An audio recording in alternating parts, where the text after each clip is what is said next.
Hi guys and gals, welcome. It's 5 o'clock, so we're gonna go ahead and get started. The reason why we're doing that is really to create an open platform for people to allow to talk about things that are happening right now, and to allow people to talk about very sensitive topics and really what frontline responders are experiencing right now and what are the topics that we're dealing with. And just to be clear, what I mean when I refer to as frontline responders is those are people that are taking care of COVID-19 patients firsthand. So those are the firefighters, the cops, the EMTs, paramedics, nurses, doctors, respiratory therapists, dispatchers, phlebotomists, disaster relief responders, all the emergency, what they call now essential people who are taking care of the COVID-19 responders. The reason why this specific topic of today's was brought up is because over the last, yesterday, I believe, there were two articles that popped up in the media reporting two suicides that had happened.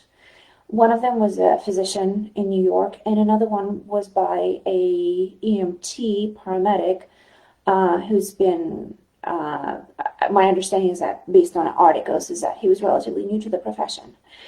So this is too many people. This is two people too many. This should be a never event, and I feel pretty strongly about this.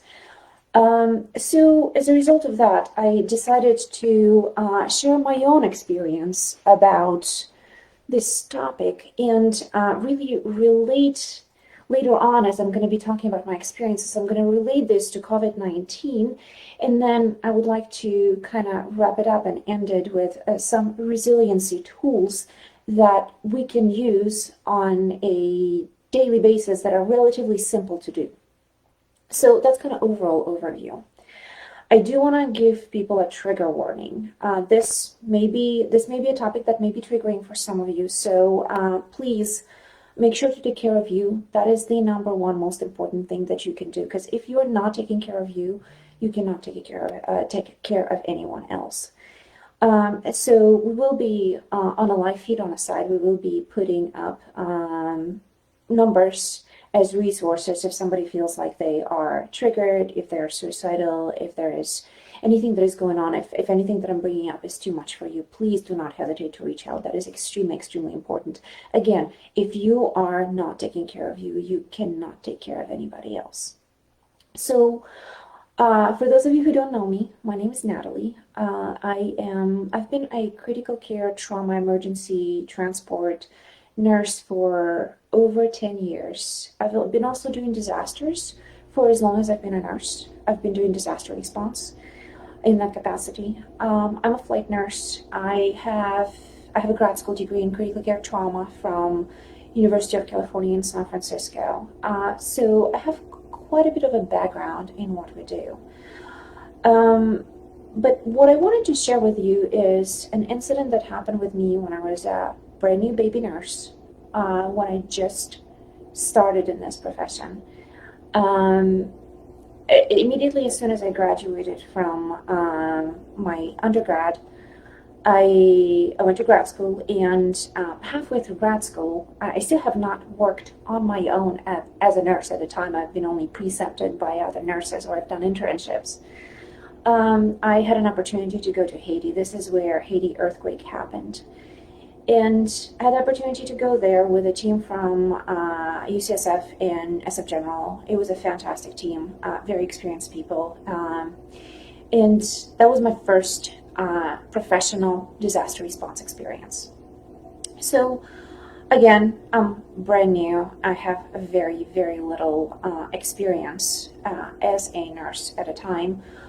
Showing up there, we've worked, I ended up taking a night shift because I was willing to do anything I could to work in the emergency department at a time. So I took a night shift position, and I was basically working as an only nurse on night shift at a time. So this is the way that our ER looked like. We were one of the only operational hospitals in the whole country at the time. We were just after the quake, so infrastructure was destroyed, everything was destroyed. There was no 911 system in place. Our hospital was basically a tent with a gravel, no running water, multiple beds. It was true austere environment. So on day number 2, as I was there, I think I was just starting my night shift, and here they are. They open a front gate, and this guy walks in, and he's handing me a packet, hands it to me in my hands, and I'm grabbing it, and there is a baby. She was about 4 months old. She's awake. She's tracking with her eyes, but from the neck down, burns. She had 3rd and 4th degree burns, about 40%, maybe 45%. I've never seen in my life a burned patient, and especially not a burned baby. And unfortunately, that's one of the things that we've seen in Haiti quite a bit. There was a lot of burned children, which I was not expecting to see going in there to start with. So he hands me this baby. We are, resuscitating. The baby ended up being intubated. Did the Parkland formula. Did all the normal interventions. Ended up bringing the baby to the ICU, our ICU that we had in there. At some point, this baby became personal to me. So at some point, we were changing the dressings on a baby, and the baby got extubated. We barely brought the baby back because reintubating was a big deal, because there was a lot of limited equipment and a limited amount of things that we could do. Again, tremendous amount of just logistical limitations, which is typical for a disaster. So we ended up intubating the baby, and I kept going back there every single day, checking out on a baby, checking out on a mom. And then fast forward, by the time that I was leaving, I was coming back home, the baby got a bed in one of the burn hospitals in the United States. So I was leaving Haiti with the knowledge that the baby is going to go ahead and get basically to United States and get appropriate care. I came back to US, again, fast forwarding this. About 3 days later, I ended up getting in contact with people back in Haiti that still stayed at the mission, and they told me that the baby died that same day when I left. That hurt. It was absolutely heartbreaking to me, and I ended up spiraling as a result of that. So I'm going to switch back for a moment to COVID-19. Right now, we are dealing with a austere environment. We don't have the equipment that we need in order to perform our jobs. Our staffing is very, very low, so there is that significant issue. Many hospitals are missing nurses. We have lots of new grads, lots of baby nurses and doctors and residents, and lots of people that typically do not work in ICUs or emergency department are forced to go in there and perform duties that they typically do not perform, that are high acuity. So we're often placed in situations that we are not trained for, that we're not used to, with lack of equipment, with lack of personnel, with lack of understanding really of what's the best thing to do. On top of it, with COVID-19, the treatment changes all the time, and things are constantly evolving for all the extra reasons that are happening, which is, again, this is not necessarily atypical for a disaster, but this is not something that we are used to, because most of us are not disaster relief responders, and not a lot of people had the experience of going to Haiti or being able to do a medical response. So that's not something that most of us are used to. So back to my example. I came back home, and there was a debriefing that was offered. Both of the hospitals did a phenomenal job at offering us a debriefing, but I was a brand new grad at a time, and I just had my first job in the emergency department, so I had to go back. They gave me a very, very short amount of time in order to get off, in order to go and do the mission. And I did not have the ability to go and debrief. Back at the time, I didn't even know what debrief was. I didn't know that peer support is even available. I didn't know that it's really important to talk to people who've been there with you, they can relate to you on a different level. People that you don't have to explain how that felt to be working in that emergency department with gravel, with no running water, with not enough equipment, with handling this large amounts of burned children, which again, most of us are typically not used to that. So I didn't know how important that peer support was, and I really didn't have the opportunity to go and debrief. In addition to that, I was a brand new nurse, so I was within my first year of nursing, which by definition puts us at a very high risk for potential issues. What else? Lack of ability to cope, lack of just knowledge, lack of experience, lack of understanding of what's supposed to be happening, what's normal, what's not normal, not understanding that you're already walking into a really bad situation. And in our minds, when we as frontline responders, when we walk into a brand new situation and thinking that, like, this is my job to help, and if for some reason the outcome is not positive, somehow it's my fault, the fact that I didn't fix it. We forget the fact that we've already walked into a very bad situation as it is to start with, and there's not much that we could do to start with. So all of those issues were going on through my head. On top of it, I was on night shift as a brand new grad, which many of our new grads have to do because you don't have the seniority. So I was on night shift, which I was not used to. And when I was in Haiti, I was working nights as well. So there was a lot of sleeping issues because we couldn't really sleep during the day. It was too hot, or there were a lot of distractions. So we really were not sleeping enough. So there was significant lack of sleep. And then in addition to that, I had some personal stressors, which all of us do. So think about it right now, COVID-19, right? It's all the same stuff. We are unable to sleep. We have lack of potentially experience in an area that we work at. We have lack of equipment. We potentially don't have the peers that are available to us right now to do the debriefing, to have that camaraderie, to be able to relate to them without needing to necessarily go out and seek out and explain to people how does that feel to be in that ICU, standing in front of that sick COVID patient with pips of 40 and peeps of 15 and 25, and seeing that you cannot do anything about it. So yeah. So let me fast, going back to my example, when I came back from Haiti, there was one night that I was at home, and all of these compounding stressors were on me. The coming back from Haiti, the not debriefing, the not sleeping enough, not eating enough, all those risk factors that that get you more of those rocks to put in your backpack until the point where the backpack gets too heavy and you're unable to walk anymore. So I had all of these risk factors kind of accumulated, and then I got into a argument with a friend of mine who was very important to me at the time, and that just spiraled a whole array of responses in my world.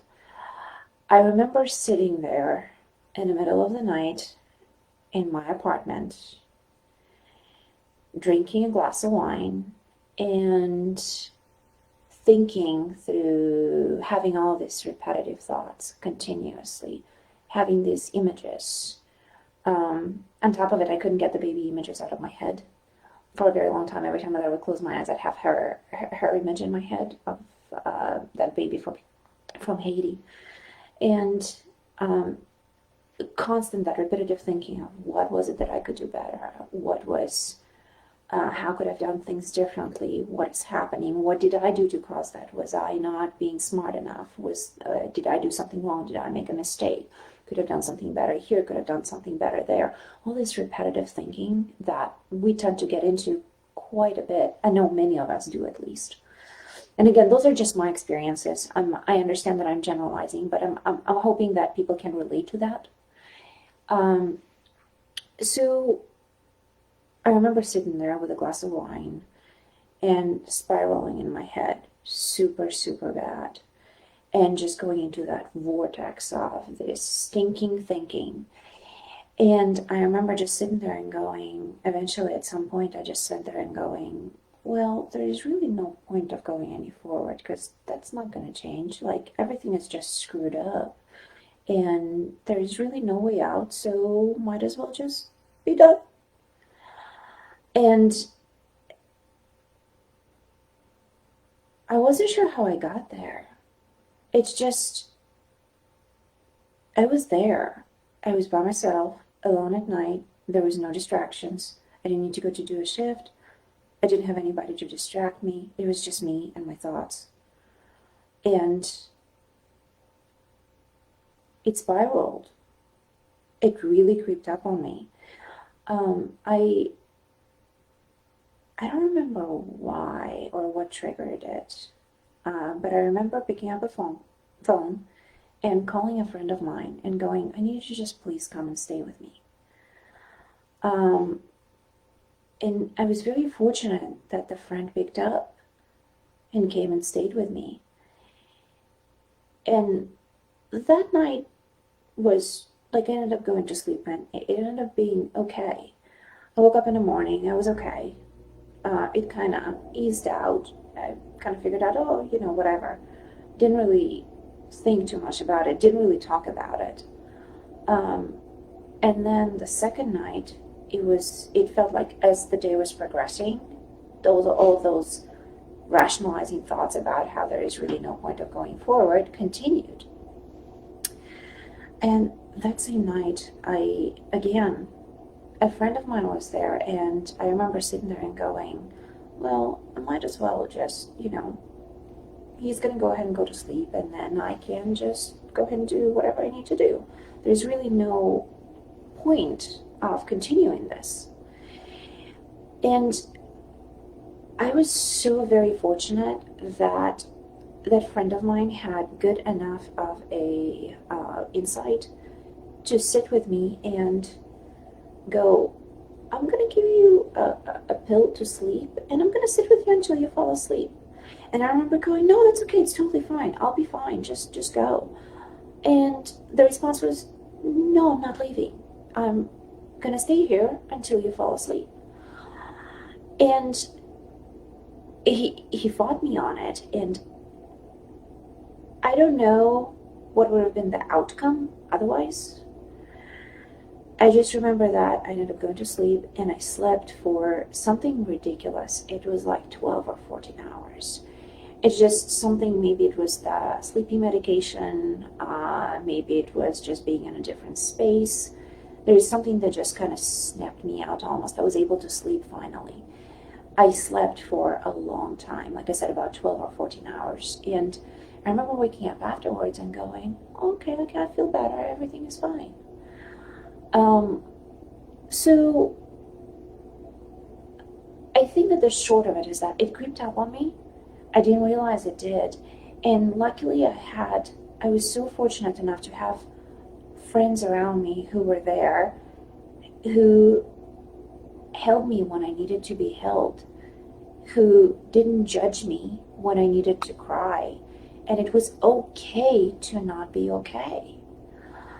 And I think that when you put together all of these risk factors that we have, like we experience critical incidences right and left, we experience things that an average person does not experience in their whole lifetime.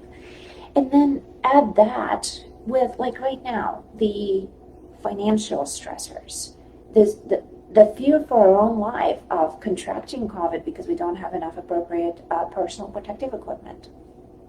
When we were afraid to go home, how many of my friends and people that I've talked to over the last 2 months are not going home or staying away from their families because they're afraid to bring it to their loved ones, to their kids, to their parents, to their spouses. There's fear of work, there's fear of retaliation from the hospitals, the management, if you're not walking into the rooms without having the appropriate equipment, if you're not taking care of patients. There's the public issues that are happening, like how much shame there are. There are frontline responders that have been facing tremendous amount of political, especially on New York side, political issues with the riots, with people are being aggressive towards them. Like even here in California, there was a situation where we were up in a store and someone just literally started screaming at us, "Oh, you're taking care of these people, get away from me, get away from me, get away from me," and literally ran out. It's like we have leprosy or something. So there's just all of these extra risk factors that are piled on us. And then on top of it, our own personal issues, like how do we feel? What was going on? Like how many people have we watched die within a short period of time? Again, especially what area you work in. And that feeling of helplessness because we're still not particularly great in taking and knowing what to do to take care of COVID-19 patients. And plus you're adding the inability to go and exercise or hang out with your peers after the shift. All of those things, those are all extra stressors. So no wonder there is so much on us, and it's normal. All of our reactions right now are completely normal because this is an abnormal situation. And we're experiencing the same things that the rest of the population does, but we have all those added stressors of needing to perform as a frontline responder, which makes things so much more complicated. So really, in terms of recovery, what you can do that is going to be relatively easy to kind of get yourself out of it is, what I tend to do is that I tend to get in my head. So in order to make that movement and get out of your head, go and eat something. Go and eat something that you like, something that gives you pleasure on that somatic level. That's going to get you out of your head, and it's going to give you that physical sense of feeling comfortable. Another thing that you should do is just move. Any sort of movement, anything that you can do. If you're in the middle of a shift, go to the bathroom and do a quick stretch. If you are outside of the shift, go and walk your dog. Go do a yoga, do a downward position. Whatever works for you, just to move, to get yourself out of here into these somatic sensations. Touch something that brings you comfort. Anything, any physical activity that will get you out of your head. And the last one, the most important one, please pick up the phone. Call anybody, somebody that you trust, however it works for you, whether it's somebody that you trust that you work with, whether it's your friends that you don't work with but work in other organizations, whether it's your EAP in a hospital, because most of us in a hospital or in any other organization, most of us have EAPs. There are plenty of nonprofit organizations that provide free mental health resources to frontline responders. And there are plenty of organizations right now that offer free therapy to frontline responders. If you don't feel like talking to a therapist and you feel like that's too artificial, go talk to a peer. There are plenty of groups that provide peer support. And I feel like the benefit of a peer support is that most of the therapists cannot relate to what we are going through on a first hand. So it's really hard, for me at least, I feel like it's really hard to go to a therapist and explain to them, how does that feel to do a CPR on a pediatric? How does it feel, a sensation of breaking the ribs? How does that feel to be in that ICU with every single machine going in on these patients and still not being able to save them? So if peer support is something that is more comfortable to you, go reach out to your peers. Go reach to do some peer support with organizations that provide it on a professional level.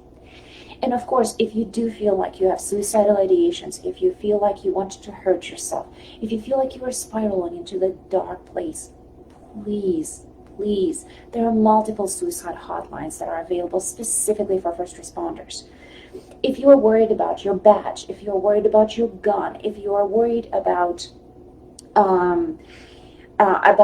things that are going back to your employer, find ways that you can circumvent it. Meaning, if you don't want to go to your employer to use the EAP, go to nonprofit organizations. They have zero contact to your employers, and they have no ability to get to your employers. There is still confidentiality that applies there.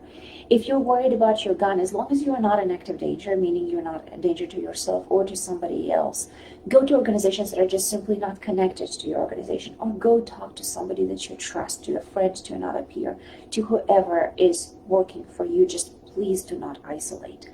Because at the end of the day, we are all in this together. We're all experiencing the same exact things. We all understand, and we need to recover from this together. Remember, the groups that heal together, they grow together. So it actually gives us an opportunity to create a better, a healthier society and healthier group of frontline responders. I do want to dedicate this to a friend of mine who committed suicide about 6 months ago, and I really hope that if it makes a difference to one person, please do not isolate. Please reach out. Please take care of you, because at the end of the day, if you are not taking care of you, you cannot take care of anyone else. And a permanent solution to a temporary problem is often not the best one. So please reach out. Please talk to somebody. Please do not isolate. Again, there are resources that are available. Suicide hotline numbers are over at the on the side of the screen. Yeah, if you have any questions, please ask.